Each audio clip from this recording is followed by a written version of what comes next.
Hello, everybody. This is Sean Hill, the LinkedIn coach, and I wanted to record this video about defining your target market. Now, I do want to say that this step is critical.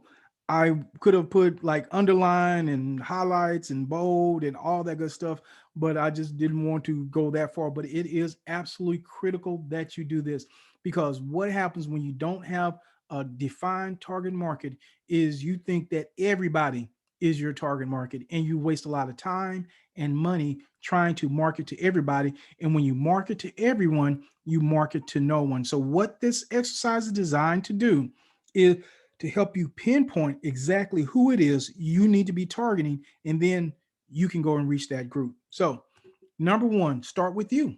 Start with you. This is the easiest way to define your target market is start with you. What are some characteristics that you would use to describe yourself? What are some of the things that you're going through? What are some of the issues that you have? What are some of the desires that you have? Start with you. Now, I'll tell you why that's so important. Let's say, for instance, you are a 45-year-old female. You're maybe a grandmother, you may have a profession, you may be a professional woman, uh, and so that's who you are. Those are some of the things that you use to describe yourself. Now let's say, for instance, for whatever reason your target market was 20-year-old males. Maybe you're into gaming, maybe you're into something like that. That is so different from who you are. You'd have to actually, unless you're just in that realm and know all about that group, you'd actually have to do a lot of research. You have to learn a lot. So it's so much easier just to start with you. That's a great starting point. Now, it's not the ending point, but that's a great place to start. Start with you. Now, next, you want to look at who you are in your age range plus or minus 5 years. So let's go back to that 45-year-old female analogy. So your target market in general would probably be someone from 40 to 50. Now you can increase that as you want to, but if you get too far out of range, those groups have just different needs. A 20-year-old woman has much different needs and different, desires and pain points than say a 50, 60-year-old woman. So they're just very, very different, even though they're both women. So you want to look at you plus or minus 5 years. Then if that's too narrow, you can broaden that a little bit. Next, you want to look at gender. Who is your target market? Is it more male or female? Now, some it may be both. I would encourage you to sell on one or the other, because even if you cut out half of the population, you're still going to be able to market to a whole large group. It's going to be a large, large group. So I would encourage you to pick one or the other. Pick one or the other, unless you're just going to be a subset of a group that's going to be so small that you really need both men and women to fill that group out. But I almost guarantee you, there's going to be either men or women that are going to have different desires, different pain points that you're going to want to target. So, income. What is the income? Depending on your product, what is the income? This becomes really important for a lot of products, but if you have a high ticket product, this becomes important because you can't really market a high ticket product to low income, people. You can, but unless it's like an exclusive product, maybe some Jordans or something that has some exclusivity to it, that the income is going to be a problem. And also so you want to know what level of income your person in this group that you're marketing to has, because it's going to open up a whole different set of challenges that you will have to deal with. So you want to know, have an idea about that income. And number five is job title. So a accountant has different needs, different desires, probably from a teacher. So the job title becomes very, very important, becomes very, very critical as you narrow that down. Even a 45-year-old accountant that's a woman has a different desires, pain points, probably than a 45-year-old female teacher.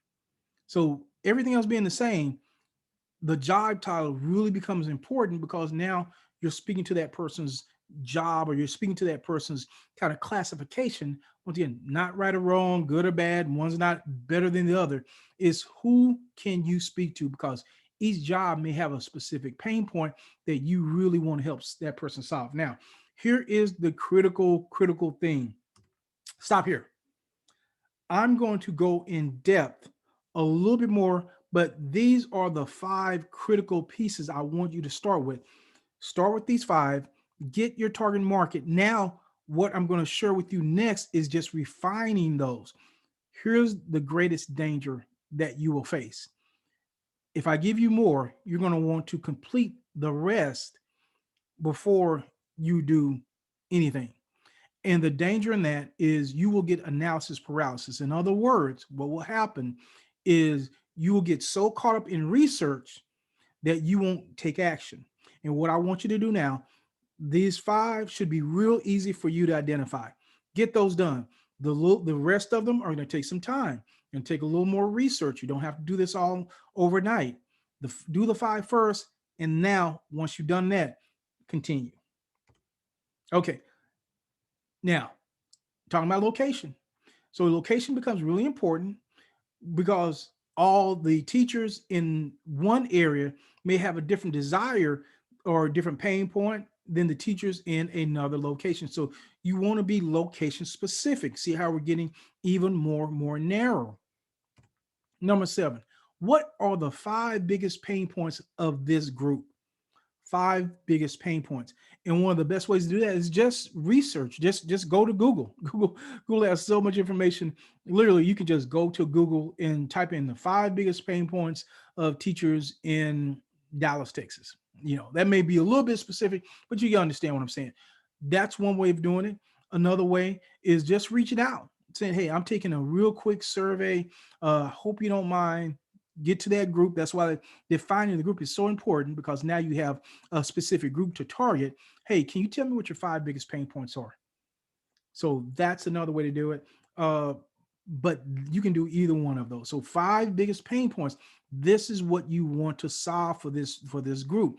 Remember, the desire to avoid pain is always going to be greater than the desire to have comfort. Say that again. Or the desire for gain. So the desire to avoid pain will always be greater than the desire for gain. What does that mean?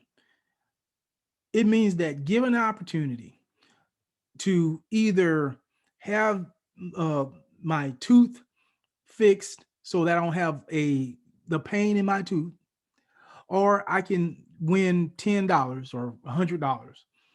One desire is going to be greater than the other one. So what we always want to start with is the pain points, because we don't solve those problems. Next, we get to the desires. What's the 5 biggest desires? The 5 biggest desires for a particular group may be retirement, maybe paying for kids' college, maybe, taking care of the grandkids, taking grandkids to wherever they want to go. Now we want to know the desires, because we want to move away from pain towards desires. So you want to know those as well. Now, can you find them online? So it's great to have all this information, but if you can't find them in any group online, that makes your targeting, it makes your marketing, it makes your outreach a whole lot more different. The easier that you can find your particular group online, the easier you can connect with them, the easier your marketing will be for you. And last but not least, number 10, do you want to work with this group? Now, it may sound funny, and may not be something that you think about, but a lot of times we do things and we decide to work with people that, just be honest, we really don't like them, or we don't really like that particular group. We don't want to work with that particular group. If you don't like them, you're going to be less likely to involve yourself with them. This is just going to be a chore. So you have to make the decision. Do I really want to work with them? If the decision is yes, hey, go for it, go all in. You really have a heart to help this group. That's wonderful. If it's no, you may want to pick a different group. So those are 10 characteristics, 10 things you need to define to get to your target market. Now, as I said, the number one thing is that you do the top 5. Do the top 5. If you haven't done the top 5, please go do the top 5 and do 6 through 10 later. The main thing is you get those top 5 done, start reaching out to those people, and that is your target market. That being said, this is Sean Hill, and I will see you on the next video.